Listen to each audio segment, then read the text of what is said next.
মানিকগঞ্জ জেলা বিএনপির সাবেক নির্বাচিত সভাপতি, মানিকগঞ্জ জেলা বিএনপির সংগ্রামী আহ্বায়ক জননেত্রী জনাবা আফরোজা খানম রিতা বক্তব্য রাখছেন। জননেত্রী আফরোজা খানম রিতা।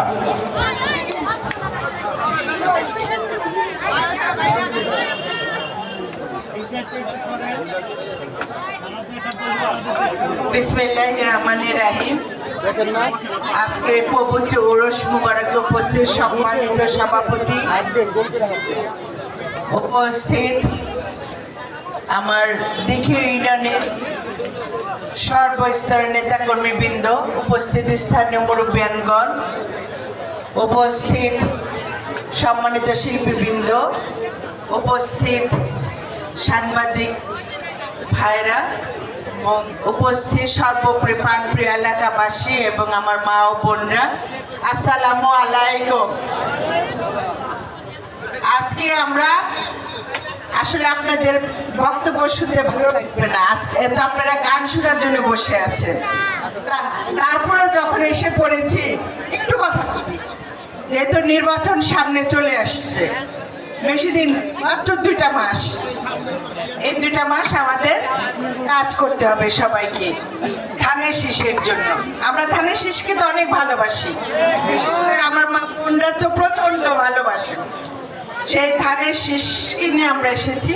আমরা আমাদের নেতা বিএনপির ভারপ্রাপ্ত চেয়ারম্যান মহোদয় জনাব তারেক রহমানের ধানের শীষের বার্তা নিয়ে এসেছি।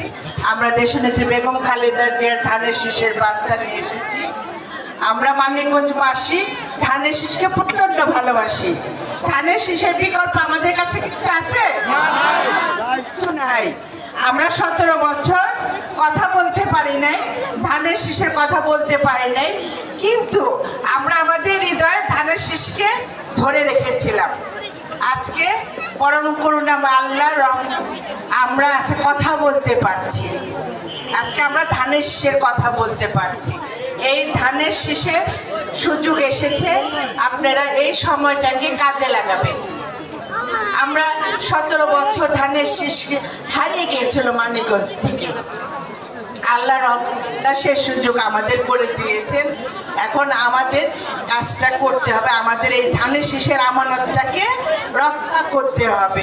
মানিকগঞ্জের প্রত্যেকটা মানুষ ধানের শীষকে ভালোবাসে। সেই ধানের শীষকে ফিরিয়ে আনার জন্য আমাদের ঐক্যবদ্ধভাবে কাজ করতে হবে। আমরা একা কোনো কিছু করতে পারবো না, আমি রিতা একা কিচ্ছু করা সম্ভব নয়। আপনারা যদি আমার পাশে না থাকেন, আপনাদের সহযোগিতা, আন্তরিকতা, আমার বাবা মানিকগঞ্জের প্রতিটা মানুষের জন্য কাজ করে গিয়েছে। সেই বাবার সন্তান হয়ে আজকে আমি আপনাদের মাঝে এসেছি। 25টা বছর আমি আমার রাজনীতির জীবন কাটিয়েছি, দুঃসময় রাজনীতি জীবন কাটিয়েছে। আমি রাজনীতির সুসময় কখনো দেখতে পারিনি। আপনারাও 17 বছর ধরে সেভাবে আছেন। আসুন আমরা সবাই একসাথে ধানের শীষের জন্য কাজ করি। বিগত যে দুঃশাসন, সেই দুঃশাসনটা মনে রাখতে হবে। আমার মা বোন তো প্রতিটা মুহূর্তে, প্রতিটা রাতে চিন্তায় ছিলেন যে আমার ছেলেটা ঘরে ফিরবে কিনা, আমার স্বামী ঘরে ফিরবে কিনা। হামলা মামলা মোকদ্দমা সব কিছু নিয়ে আপনারা একটা দুশ্চিন্তার মধ্যে ছিলেন। এখন সে দুশ্চিন্তা তো শান্তিতে ঘুমাতে পারছি, কিন্তু এটা তো আমাদের স্থায়ী করতে হবে। এখন যেটা আছে সেটা হলো কিছুটা স্বস্তি আমরা পেয়েছি, পরিপূর্ণ স্বস্তি আমরা পাইনি। সেই পরিপূর্ণ স্বস্তি আনতে গেলে কি করতে হবে? গণতান্ত্রিক সরকার প্রতিষ্ঠা করতে হবে, জনগণের সরকার প্রতিষ্ঠা করতে হবে, ভোটের মাধ্যমে এই ধানের শীষের সরকারকে প্রতিষ্ঠিত করতে হবে। এবং আমরা ধানের শীষের সরকার প্রতিষ্ঠিত করব, কারণ ধানের শীষের সরকার জনগণের সরকার, জনগণের কল্যাণের সরকার। এই জন্য আমরা সকলে সম্মিলিতভাবে আগামী নির্বাচনে আমাদের কাজ করতে হবে। আমাদের প্রতিপক্ষ যাই করুক, প্রতিপক্ষ কি কখনো দুর্বল ভাববেন না। আমরা আমাদের শক্তি সাহস নিয়ে এই ধানের শীষের জন্য কাজ করে যাব। আপনারা রাজপথ শোনা যায়, আপনারা বিগত 17 বছর আমরা রাজপথের যুদ্ধে পরিচয়ী হয়েছি। এখন আমাদের কি যুদ্ধ? ভোট যুদ্ধ। এই ভোট যুদ্ধে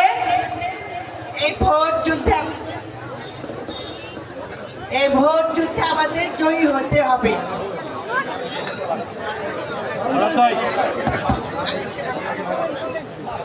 আমাদের ভোট যুদ্ধে আমাদের জয় হতে, আমরা জয় হতে পারবো না ইনশাল্লাহ। আমরা আবার ভোট যুদ্ধে জয়ী হয়ে আমাদের দেশনায়ক জনাব তারেক রহমানের নেতৃত্বে বিএনপি সরকার প্রতিষ্ঠিত করব। যে সরকার গণতন্ত্রের সরকার, যে সরকার জনগণের সরকার, যে সরকার দেশের উন্নয়নের সরকার। আসুন আমরা নিজের দ্বিধাদ্বন্দ্ব ভেদাভেদ ভুলে আগামী নির্বাচনের প্রস্তুতি নেই এবং ধানের শীষকে মানিকগঞ্জে আবার ফিরিয়ে আনি। ধন্যবাদ সকলকে। দীর্ঘ সময় ধরে আপনারা আমার কথা শোনার জন্য বসেছিলেন। আমি আমার হৃদয়ের অন্তঃস্থল থেকে আপনাদের ধন্যবাদ এবং কৃতজ্ঞতা জানাচ্ছি। আল্লাহ হাফেজ। বাংলাদেশ জিন্দাবাদ, বাংলাদেশ জাতীয়তাবাদী দল জিন্দাবাদ, আমার দেশনেত্রী বেগম খালেদা জিয়া জিন্দাবাদ, জনাব তারেক রহমান জিন্দাবাদ, শহীদ রাষ্ট্রপতি জিয়াউর রহমান অমর হোক। আমার